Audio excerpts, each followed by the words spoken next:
Bonjour et bienvenue au 15e épisode de Je me lance. Aujourd'hui, j'ai la chance d'être en compagnie de Nicole Dussault et on se lance en production télévisuelle.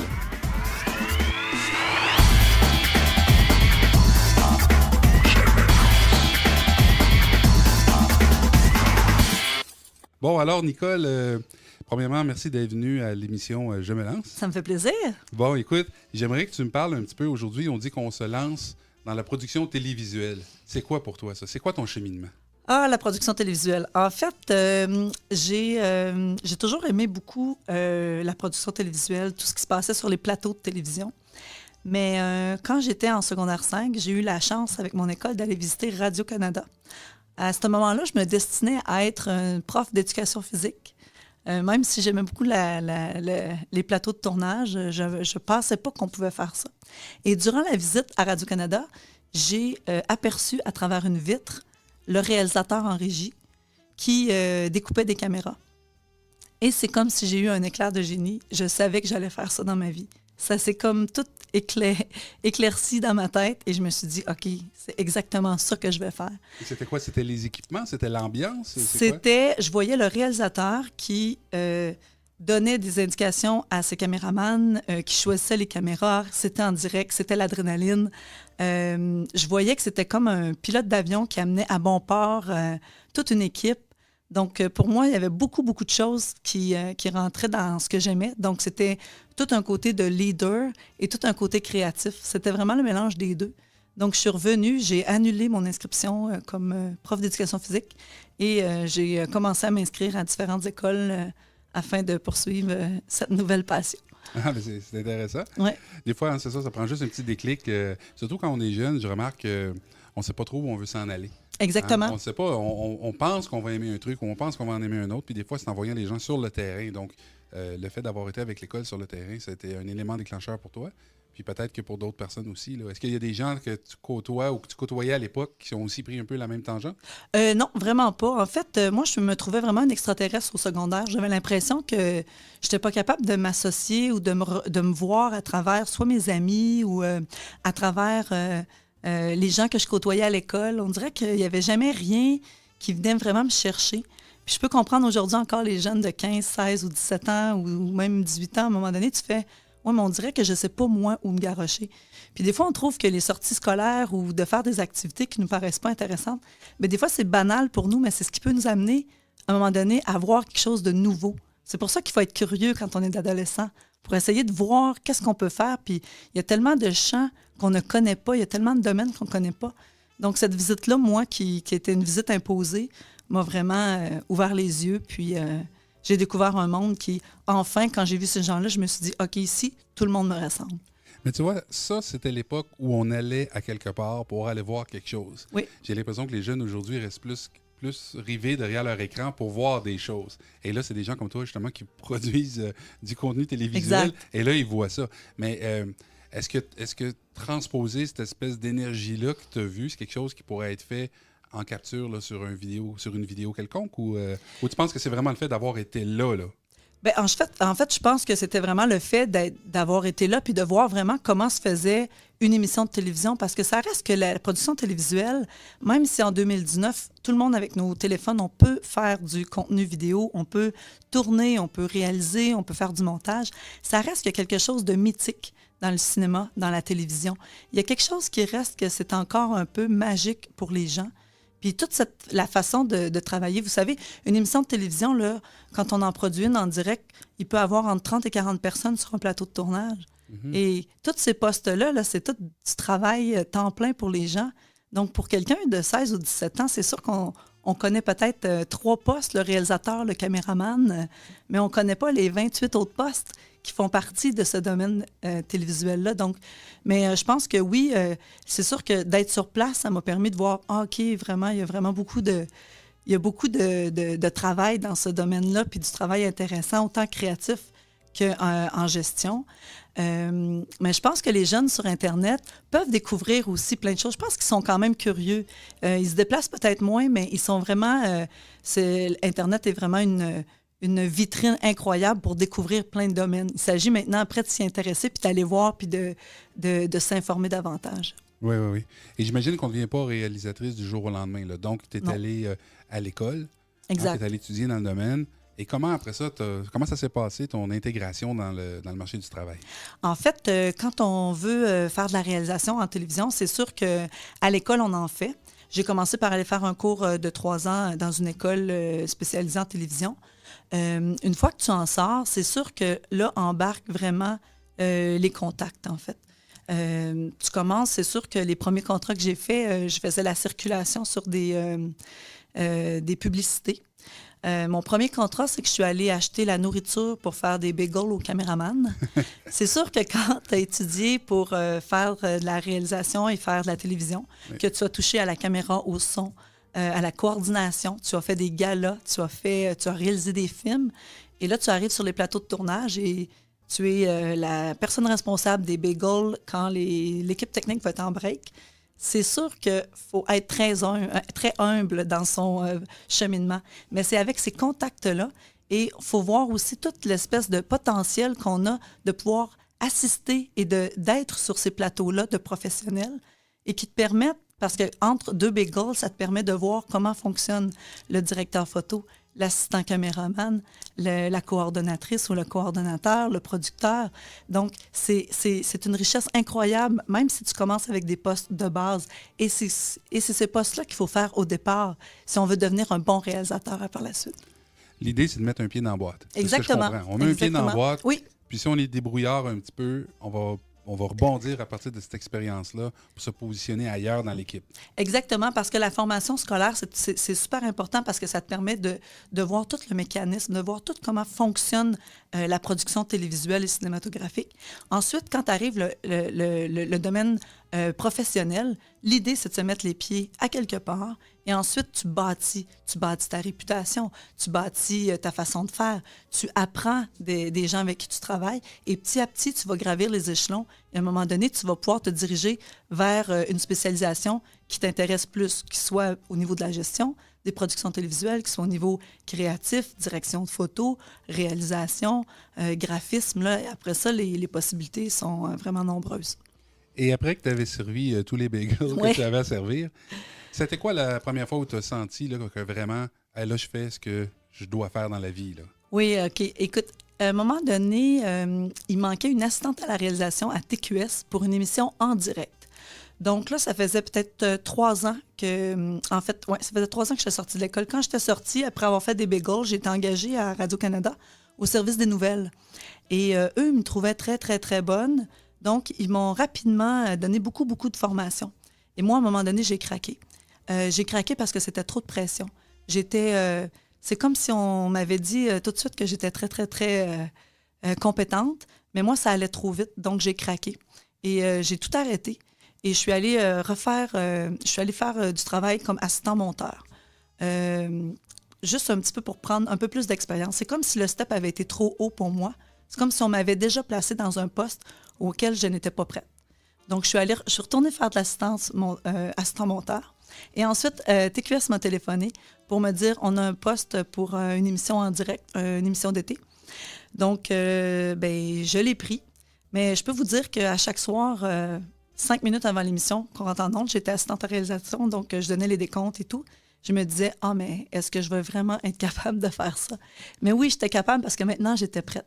Oui. J'avais pris mon temps, j'avais pu voir d'autres plateaux de tournage. Maintenant, j'étais prête. Et là, j'ai vraiment senti que maintenant, là, j'étais à ma place et que j'étais capable de faire ça. Et par la suite, j'ai été 7 ans assistante à la réalisation. J'ai tout fait les plateaux, j'ai pris toute l'expérience que j'avais à apprendre. Puis après 7 ans, quand un poste à la réalisation s'est ouvert, on m'a offert une émission comme réalisatrice. J'étais vraiment prête à sauter dans les bottines de la réalisatrice. Et puis là, juste pour qu'on comprenne bien, c'est quoi le travail d'un assistant monteur? OK. Donc, un assistant monteur, c'est qu'il va préparer tout le matériel pour le monteur. Donc, souvent, le monteur va travailler de jour jusqu'à 5 ou 6 heures. Quand arrive le soir, l'assistant monteur entre. Il va préparer toute la numérisation de toutes les images dans l'ordinateur. Il va préparer tout ce que ça prend parce que des fois, c'est des clips sonores, des fois, c'est des clips vidéo. Tout ce que le projet a besoin. Il va préparer la séquence du projet. Donc, il fait tout un petit peu les technicalités que le monteur, lui, il va perdre moins de temps durant ses journées de montage quand le monteur est avec le client. Donc, tous ces éléments sont prêts. Graphiques, sonores, tout est là.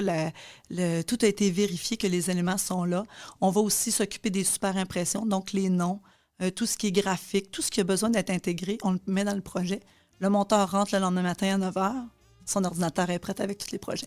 Donc, c'est ce que je faisais. Ouais. C'est clair. Et tu as mentionné autre chose, assistante à la réalisation. Oui.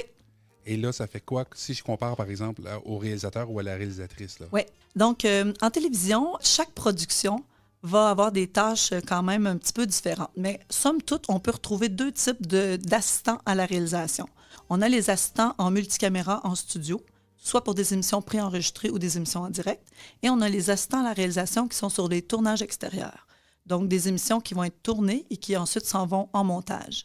Donc, si on commence par l'assistant à la réalisation en régie, donc pour les émissions en direct, principalement, il va préparer tout le pacing qu'on appelle, donc le déroulement de l'émission. Il va s'assurer des timings. C'est la personne qui est le roi des timings. Donc, lui, il doit s'assurer qu'on rentre à la seconde près.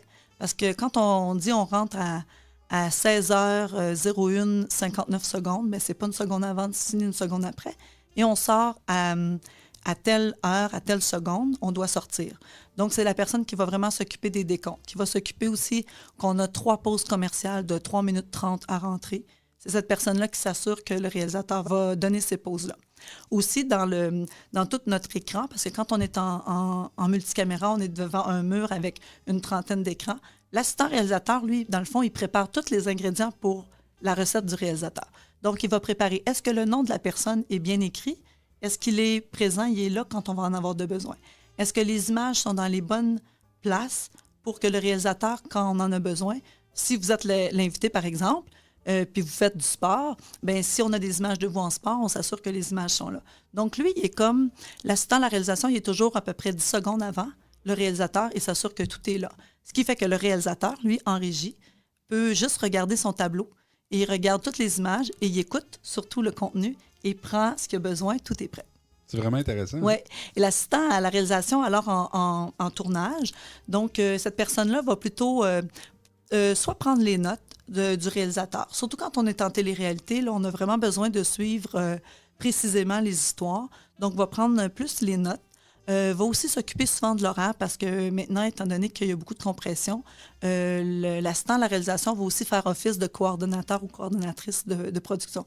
Donc, va s'occuper de l'horaire, va s'occuper que l'équipe a de quoi manger. Donc, l'assistant à la réalisation, c'est tout ce que le réalisateur n'a pas le temps de s'occuper, c'est la personne qui va s'en occuper. Donc, c'est vraiment deux travails qui est très différents, mais vraiment très intéressant.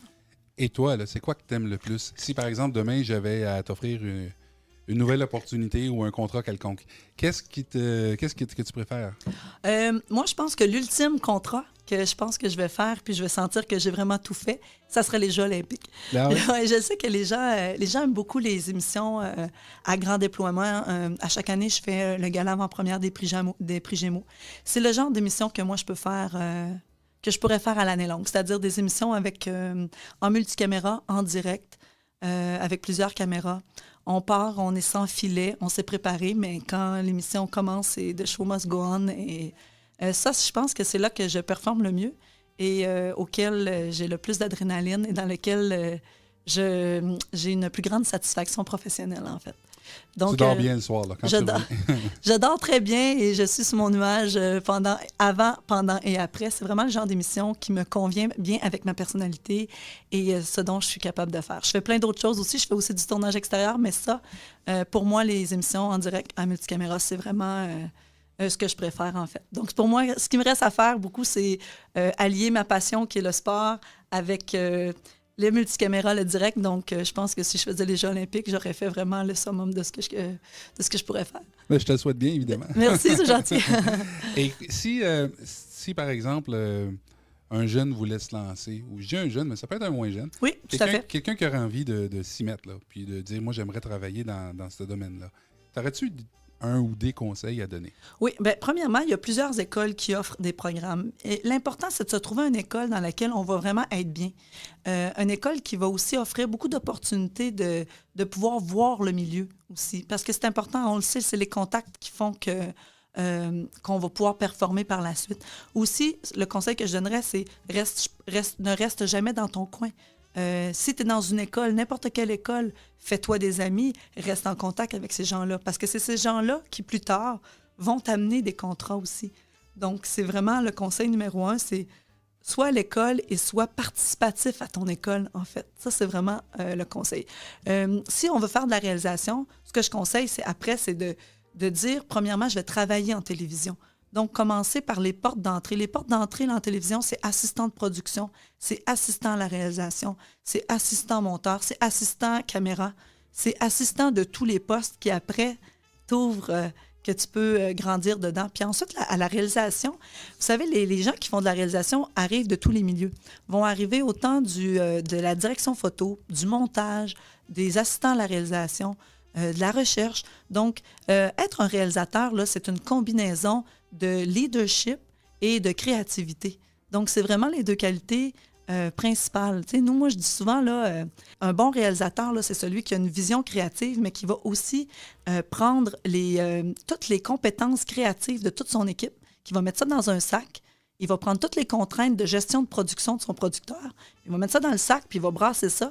Puis au final, il va pouvoir construire et réaliser une émission dans l'optique, dans le but premier que le producteur va lui avoir donné. Donc, c'est ça, un peu, faire de la réalisation. C'est vraiment un mélange de création et de gestion.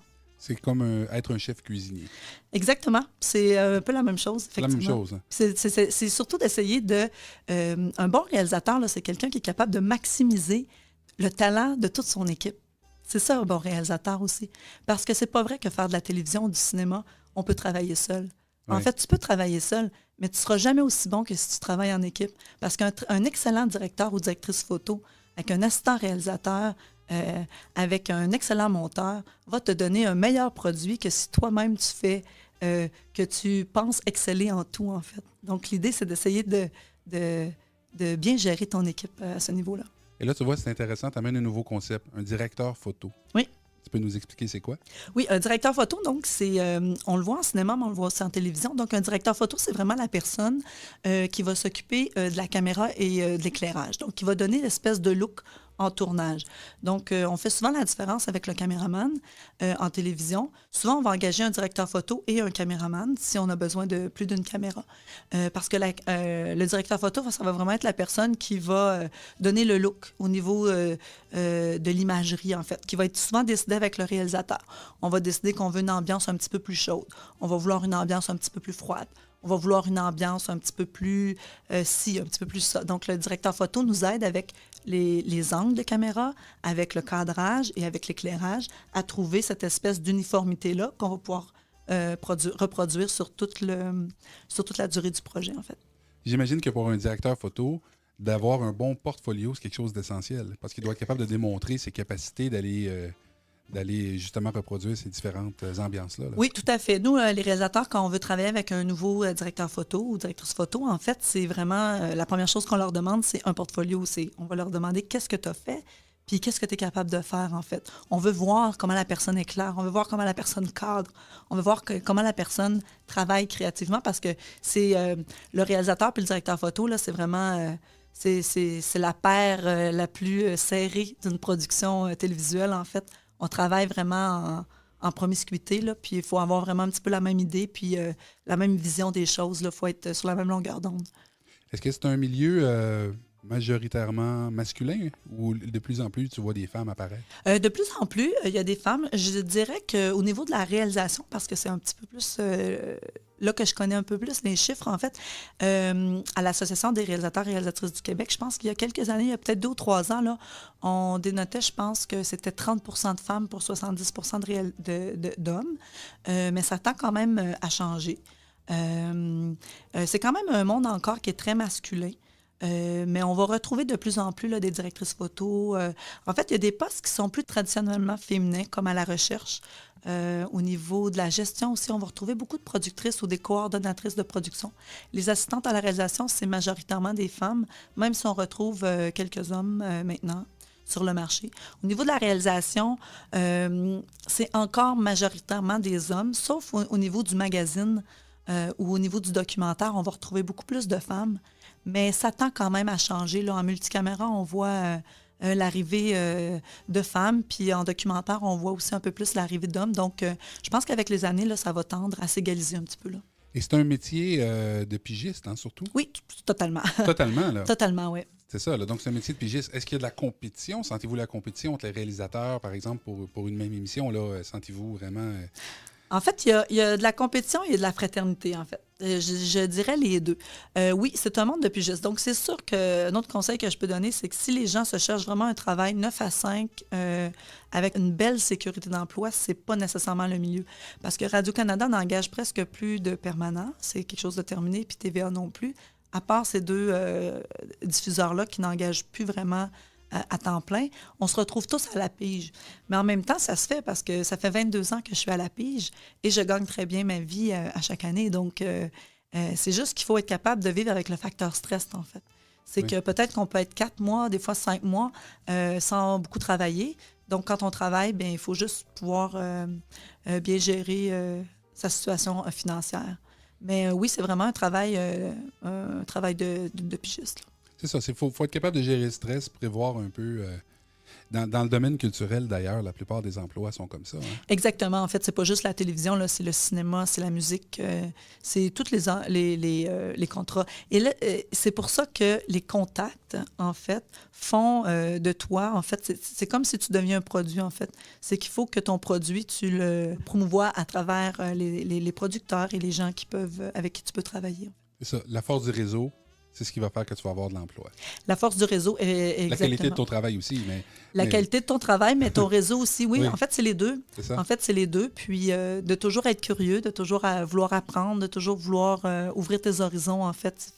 C'est plusieurs qualités, mais en même temps, c'est très stimulant. Ça peut paraître un petit peu difficile ou contraignant, mais au contraire, ça t'oblige à toujours à performer, ça t'oblige à être meilleur, ça t'oblige à te poser des questions. Donc, moi, je trouve que ça fait des humains qui sont meilleurs au final de travailler à la pige parce qu'on est obligé tout le temps d'être à notre maximum. On ne peut jamais s'asseoir sur notre chaise. Oui. Est-ce que ça t'arrive des fois de refuser des projets? Ça m'arrive.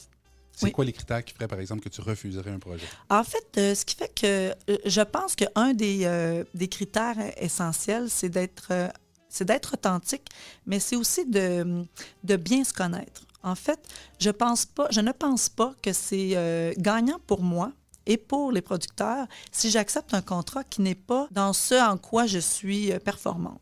Par exemple, j'ai déjà refusé un contrat où est-ce que c'était une espèce de documentaire avec beaucoup de reconstitution de scènes. Qui étaient des scènes un petit peu criminelles ou tout ça. Moi, je n'étais pas à l'aise à faire de la reconstitution. C'est pas quelque chose que j'ai fait beaucoup.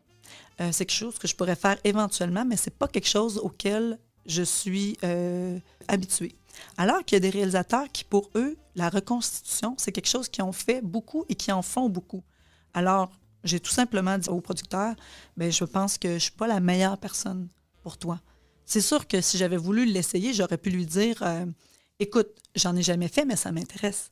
Donc, j'aimerais essayer. J'aimerais en faire un petit peu. On peut peut-être y aller doucement. On peut peut-être commencer par des journées un petit peu plus éloignées les uns des autres, avoir le temps de s'ajuster. Mais à l'époque, j'avais autre chose aussi. Donc, j'ai tout simplement dit c'est de rester authentique, hein, c'est d'essayer de travailler avec nos forces le plus possible. Je pense que c'est ça qui fait aussi que les producteurs apprécient travailler avec nous parce que si on n'est pas capable ou qu'on ne désire pas faire un contrat pour plein de raisons, bien, c'est seulement de s'afficher, en fait. Mais tu vois, c'est un autre bon conseil que tu donnes aux gens qui veulent Totalement, entreprendre. Oui. Là, parce que c'est sûr que quand on est pigiste, on pourrait être tenté de dire ben, je vais prendre ce qui passe parce qu'il faut toujours bien que je me nourrisse, là, puis il faut toujours bien. J'ai un loyer à payer. Totalement. Oui, totalement. Puis je pense que ça se dit aussi, on peut dire regardez, ça peut intéresser. Ça m'intéresse, mais je n'ai pas beaucoup d'expérience. Vaut mieux le dire. Oui. La personne ne fait pas d'attente. Si elle veut travailler avec toi et t'essayer, elle va te prendre. Mais comme ça, on joue franc-jeu. Et je pense que de jouer franc-jeu, c'est vraiment payant pour n'importe quel pigiste que d'essayer de faire croire que tu es capable de faire le travail et tu vas livrer à moitié. Et sache que si tu livres à moitié, l'année qui va suivre et les 2 années qui vont suivre, c'est cette réputation-là qui va te suivre dans le milieu. C'est que tu livres à moitié. Mais c'est un petit monde. C'est un petit monde. Donc, vaut mieux être jouer franc jeu avec les producteurs, les productrices sur tes capacités. Mais de toujours noter ton intérêt. On a tous besoin de travailler, on a tous besoin de gagner des sous. Mais ça se dit aussi. Tu peux dire vraiment, écoute, j'aimerais ça l'essayer, je veux le faire, mais je suis vraiment nouvelle dans ce type d'émission-là. Mais j'aimerais vraiment qu'on me donne le temps et la chance. Ça se dit très bien et tu peux quand même avoir le contrat. Donc, tout ça, ça reste quand même des domaines ou un métier relativement technique, parce qu'il y a beaucoup de technique à l'arrière de ça. Est-ce que c'est important d'avoir la passion pour percer là-dedans, puis surtout continuer, là?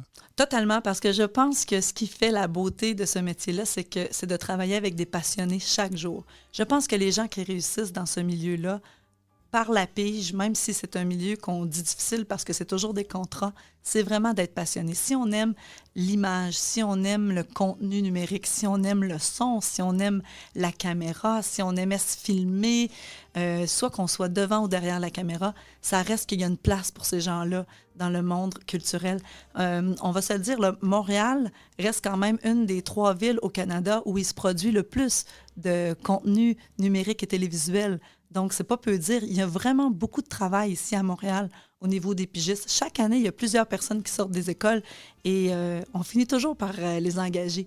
Mais je vous dis vraiment, si vous êtes passionné par ça, je vous dirais lancez-vous parce que c'est vraiment un des plus beaux métiers du monde. À chaque production qu'on fait, en fait, moi et mes amis, c'est vraiment... on se dit tout le temps, « Hey, ça n'a pas d'allure d'être payé pour faire ça. » C'est une ambiance de travail qui est vraiment...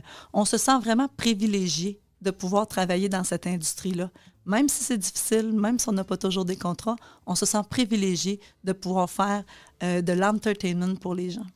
Écoute, tu as sûrement donné le goût à nos auditeurs, du moins certains d'entre eux ou d'entre elles, de se lancer dans ce métier-là, parce qu'effectivement, ça a l'air vraiment intéressant, puis ça paraît que tu es passionné.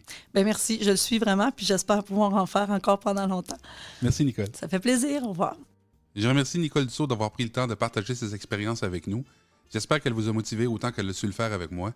Je vous remercie beaucoup et à la prochaine.